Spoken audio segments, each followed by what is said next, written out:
Absolutely never going back because I do it all for this man now. Now, he's clearly not 578 days old, so I obviously quit before he was around, but it was all part of the process. So we'll go back to basics. 2021, I was a complete show. Pardon my French. Um, I split up with my ex-wife in February or May. You'd think my brain would be clearer than that by now. Maybe it's because of the balancing I'm having to do, is just jumbling everything up there. Then got him switched. More jumbling. Maybe sleep deprivation. So in May of 2021, my dog of 17 years passed away. And then just a month later, my wife of 6 years and I broke up, partly due to the trauma of that, partly due to the fact we'd hung on to like live his last days together.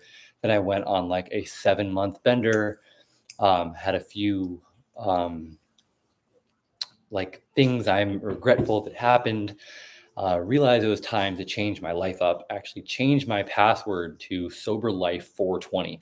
So I was like kind of committed sober life. Started working out more, but also still had the 420 in there. So like I knew boozing wasn't the answer, but I wasn't really ready to quit weed just yet. And then I met my life partner, this beautiful man, this Jackson. Say hi. Jackson's mama Katya, and uh, we raged for 3 weeks. We had so much fun. We're both so expressive, two fiery only children, redheads. We just want what we want. We get it, and it was epic. And we're like, we can't live like this forever. So she decided that. Actually, I was at a party for a while longer. So then we quickly start leveling up a little bit. We had bouts of sobriety, and then I made it 2 weeks. And on Valentine's Day, she's like, you can have a drink. And then I had a shot of Graham's, and my name is Graham. It's like some awful whiskey or something, just a sip, not even a shot. We go back home. We agree that I can drink one last night. This will be the last night. It'd be fun to have Valentine's Day be the sobriety date. And then we got into a horrible fight, and we're like, they call it a spirit for a reason. I didn't even drink that drink, by the way. We're going to fight. I didn't even drink the last drink. So just the putting the spirit of the alcohol and the intention to put a poison in our body when we know better, we're trying to be healthy. It's like GMOs. If you don't know what GMOs are and you're eating GMOs, it's not as bad. But if you know just how bad genetically modified, think about that. Genetically modified food is, you shouldn't be putting it in your body. So when you do something, when you know it's not the answer, you're going to get worse ramifications from it. So when I decided, I'm like, you know what? I'm going to be sober. And then I drank. Things didn't go well. So then that was the last time I drank. Was 578 days later, and it has not been smooth sailing at all. Sugar intake has been up. When I've been triggered, I go to meditation. We do Buddhist chanting. It's called the miracle mantra. Nam myoho renge kyo, nam myoho renge kyo, nam myoho renge kyo. You should try it. These days, get super bad anxiety driving. We're in a affluent area, so cops don't have much to do. They're looking for people who are breaking the rules. And, I was always nervous I was going to drive too fast or cut someone off or draw the ire of a cop somehow. You're being a good boy, Jackson. And Katya showed me to start chanting while driving, and it just made things so much better. It gives me so much clarity. It's good for your dopamine. You have to focus you stare in the same place for a long time and you do it.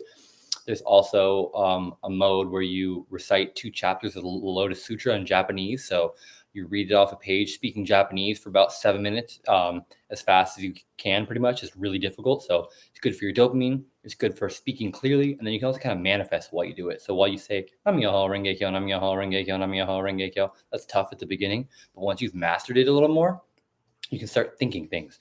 So at the beginning, I was like, I am sober while saying it. Or we'll say like, we are conscious parents, things of that nature. So you have a little list, and we have a little, it's kind of like a mini vision board of things that we're chanting for, is what we say.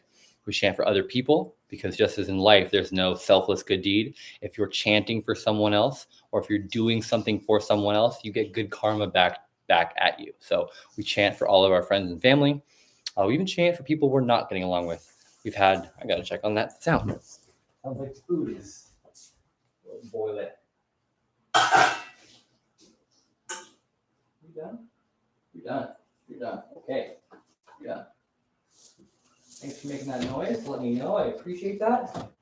So speaking of problems in the home, I was like, boom, right on cue. So we've had some we had with our landlords. And so instead of just hating them like the old us would have done, we've chanted for their happiness, and then things started going better here. So chanting's really been magical for us. So as I said, I when I get triggered now, our things are to go within, to be silent, to meditate, chant our stress away. If you're bouncing, doing something like that, getting rid of the nervous energy is really good. So chanting is really good for getting rid of the nervous energy. It's good for Jackson's nervous energy. I've always been a huge workout guy. If I could show you my sleeve a little better. Yep, there you go. Boom. Used to work for TRX, the fitness company, the black and yellow bands that hang from the ceiling. So love those three things. Then the sugar intake has definitely been. So the title is a little clickbait. Has it been worth it? 100%. Yes, the sugar has been up, but when alcohol is processed in the body, it's also processed as sugar. So that's why eating sugar helps you to combat alcohol. So, big yawn. Mama's about to get out of the shower, so she's probably going to interrupt this, so I'll wrap it up quick. Yes, quitting alcohol is worth it. Quitting caffeine is worth it. Quitting weed is worth it. Cigarettes are worth it. One of my favorite things in life is the moderation trap. Oh, I'll just do it a little bit. I'll just have pizza every once in a while. Anything you have every once in a while, you should never have that.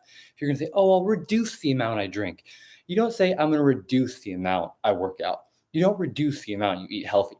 You increase the amount of things you do that are good for you, and you reduce bad things, which really means you should fully cut them out. So fully cut things out. And my challenge to you guys is to cut something out of your life for 30 days, whether it be caffeine, weed, cigarettes, alcohol, sleeping in, procrastinating. Find something that's holding you back and completely cut it out, whether it's cold turkey or whether you take 2 weeks to taper off and then go 30 days, but go 30 days and absolutely don't do it. And whatever that bad habit is, you'll feel better. And even if you can't cut it out, like, some things are harder, like sugar's going to be around you. You can't just cut out bad sugar entirely, because like drinking, you may have 3 or 4 years of bad drinking, whereas sugar, you've been eating since you're like 7. So you may not be able to fully cut out sugar or caffeine because it affects your work, but you can cut it out for 30 days and then go back and have a lot less. So, or like me with alcohol, do without it for 30 days, and now we're at 578. So I challenge you to cut something bad out of your life, see how much better your life gets without it, and see if you can keep the streak up. So thanks for listening in. Stay sober, stay conscious, just be the best people you can. When you're ready, have a kid, because they will push you to the limits you didn't think were possible. We are both such better people since we have this little angel. Isn't that right, Jackson? And look how well behaved he is, because we eat organic, and this man eats nothing but the best organic breast milk. Thanks again for listening in. Oh, and like and subscribe. I never say that. If you made it this far, thank you so much. Drop a comment, like, and subscribe.